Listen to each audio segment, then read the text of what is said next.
Hello everyone, this is Kiran Podia from Gita Vidya Mandir Gohana. Today we are going to discuss on the lesson number 3rd, Constitutional Design. Last day we discussed about discrimination on the basis of racial in South Africa. Today keep it continue. Since 1950, the blacks, colored and Indians fought against the apartheid system. यानी 1950 से जो रंग भेद की नीति थी इसमें कालों के विरुद्ध जो इंडियन हैं वो भी इस सिस्टम के विरुद्ध थे। They launch protest March and strike, इसके लिए उन्होंने अलग अलग प्रकार के वेज फॉलो किए, जैसे विरोध करना, मार्च निकालना, सरकार के अगेंस्ट स्ट्राइक्स करना। The African National Congress was the umbrella organisation. इसने क्या किया, इसके लिए बहुत बड़ा रोल प्ले किया एक संगठन बनाने में। Lead the struggle against the policies of segregation, जिसमें जो नीति बनाई गई उसने क्या किया कि जो ये संघर्ष था रंग भेद के अगेंस्ट, इसके लिए नीतियाँ बनाई। This included many workers unions and the communist party.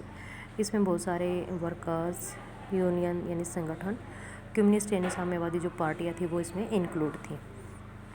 Many sensitive whites also joined ANC to oppose apartheid and played a leading role in this struggle. बहुत सारे जो गोरे लोग थे, इट मीन्स यूरोपियन, उन्होंने भी इस सिस्टम को फॉलो किया कि इसको ख़त्म किया जाना चाहिए, वी आर इक्वल, एंड बहुत बड़ा रोल रहा उनका।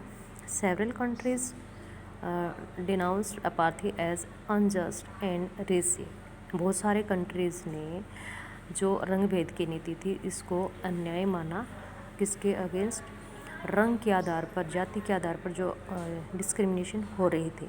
अब जैसे इंडिया की बात करें तो अपने यहाँ पर कास्ट के आधार पर होता है, लेकिन अफ्रीका में क्या था, कलर्ड के आधार पर। But the white racist government continue to rule by detaining, torturing and killing thousands of black and coloured people. लेकिन जो गोरे लोगों की सरकार थी पूरे वर्ल्ड में, औपनिवेशिक जो उन्होंने अपने स्थापित किए थे, उन्होंने हज़ारों लोगों को क्या किया, टॉर्चर किया और बहुत सारों को मरवा भी दिया। कौन मारे गए, ब्लैक और मिक्स्ड कलर वाले जो लोग थे, इट मीन्स जो गोरों के अतिरिक्त जिस भी प्रकार के लोग थे वो। टुवर्ड्स अ न्यू कॉन्स्टिट्यूशन, तो एक नए संविधान की तरफ। As protest and struggle against the apartheid and increased, the government realized that they could no longer keep the blacks under their rule through repression। तो जैसे जो काले लोग थे विरोध कर रहे थे, संघर्ष कर रहे थे इस सिस्टम के अगेंस्ट, इसके बढ़ते हुए विरोध के कारण जो सरकार थी गोरे लोगों की, उसको महसूस हुआ कि ये लंबे समय तक काले लोगों को अपने अंडर दबाकर नहीं रख सकते। द वाइट रेस में यानी जो गोरे लोगों का राज है, चेंज इट्स पॉलिसी, इसको अपनी नीतियों को चेंज करना होगा। डिस्क्रिमिनेटरी लॉज वर रिपील्ड, और जिसमें भेदभाव के अगेंस्ट क्या होंगे, कुछ कानून बनाए जाने चाहिए। Ban on political parties and restrictions on the media were lifted. किस पे बैन होना चाहिए, पॉलिटिकल पार्टियों पर और जो मीडिया है।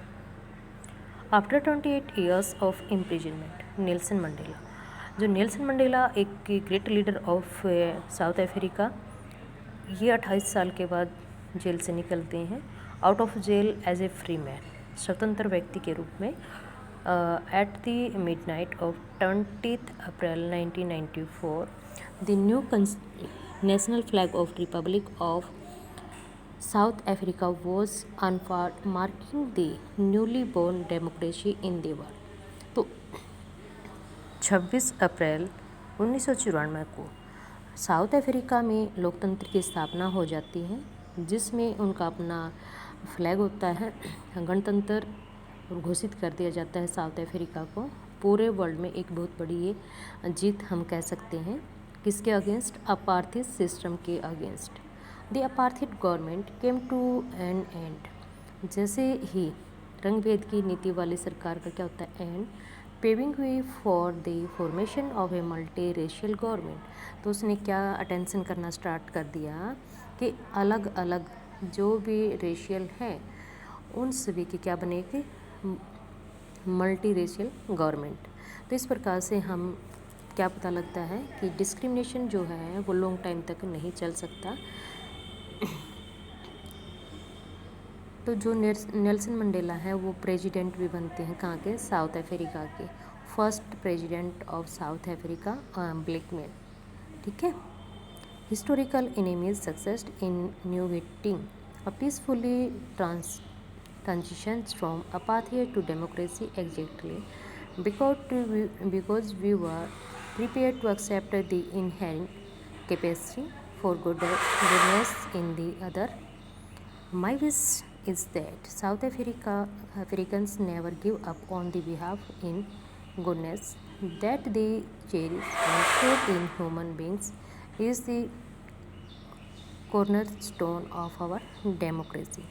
तो जो नेल्सन मंडेला है वो जब वहाँ पर लोकतंत्र स्थापित हो जाता है उसके लिए कुछ कामनाएं करते हैं, अपने व्यूज़ देते हैं कि लोकतंत्र स्थापित हो चुका है जो ऐतिहासिक है, जिसमें जो हमारी स्वतंत्रता के लिए क्या था, एक वादा क्या था, वो रेशियल डिस्क्रिमिनेशन वो ख़त्म हो चुका है, हम स्वतंत्र हो चुके हैं और सभी एक हैं, किसी के साथ किसी प्रकार का डिस्क्रिमिनेशन नहीं किया जाएगा। जिस भी प्रकार के हमारे बिलीफ्स हैं, विश्वास हैं, जिस भी देवी देवता को हम मानते हैं उनको हम अडॉप्ट कर सकते हैं, कोई इसी प्रकार की बाउंडेशन हमारे ऊपर नहीं है।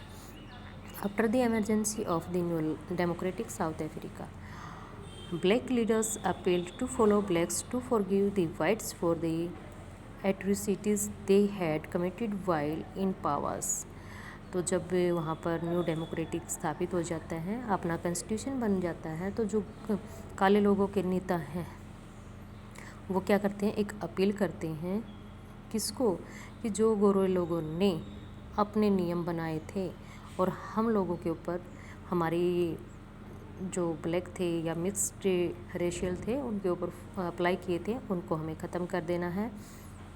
They said let us build a new south Africa, और हमें क्या बनाना है, न्यू साउथ अफ्रीका को बनाना है जो कि equality of all races, man and women, जो समानता पर आधारित होगा, चाहे वो किसी भी धर्म, जाति, किसी भी रंग रूप के वे स्त्री और पुरुष हों। ऑन डेमोक्रेटिक वैल्यूज़, जो लोकतांत्रिक मूल्य हैं, सामाजिक न्याय एंड मानव राइट, ये सभी को मिलेंगे। The party that ruled through operations and brutal killings and the party that led the freedom struggle set together to draw up a common constitution। कि कोई भी पार्टी है, रूलिंग है या फिर ओपोजिशन, विपक्ष, वो क्या करेंगे, इकट्ठे बैठेंगे और अपना एक नया कॉन्स्टिट्यूशन बनाएंगे जिसमें सभी की आवश्यकताओं को ध्यान में रखते हुए पॉलिसीज़ बनाई जाएंगी। After 2 years of discussion and debate they came out with one of the finest constitution the world has ever had। तो एक लंबे टाइम के बाद, लगभग 2 साल के बाद, विवाद तर्क वितर्क के बाद इनका अपना कॉन्स्टिट्यूशन बनता है, और जो कि काफ़ी अच्छा कॉन्स्टिट्यूशन बन के आता है। This constitution gave a to citizen the most extensive rights available in any country. तो इसमें भी क्या है, वर्ल्ड के दूसरे देशों में जो राइट अपने नागरिकों को दिए गए वो इसमें उपलब्ध कराए गए। They decide that in this search for a solution of to the problems nobody should be excluded, no one should be treated as demo. तो सभी को इक्वल माना जाएगा, किसी के साथ कोई भेदभाव नहीं होगा, समस्याओं का समाधान होगा। No one should be treated as a demo, किसी को हीन नहीं माना जाएगा। They agreed that everybody should became part of the solution, प्रत्येक व्यक्ति उसमें शामिल होगा। They agreed and should be part of solution whatever they might have done and represented in the past. तो ये जो पास्ट में हो चुका है, ऐसी घटनाएं दोबारा से ना हो, इस प्रकार का उनको संविधान बनाया। उन्होंने अपने संविधान की जो प्रीम्बल्स प्रस्तावना बनाई उसमें भी इन बातों को राइट डाउन किया, और जिसमें वो अपनी इंजॉय कर सकते हैं राइट्स का। Thank you, have a nice day.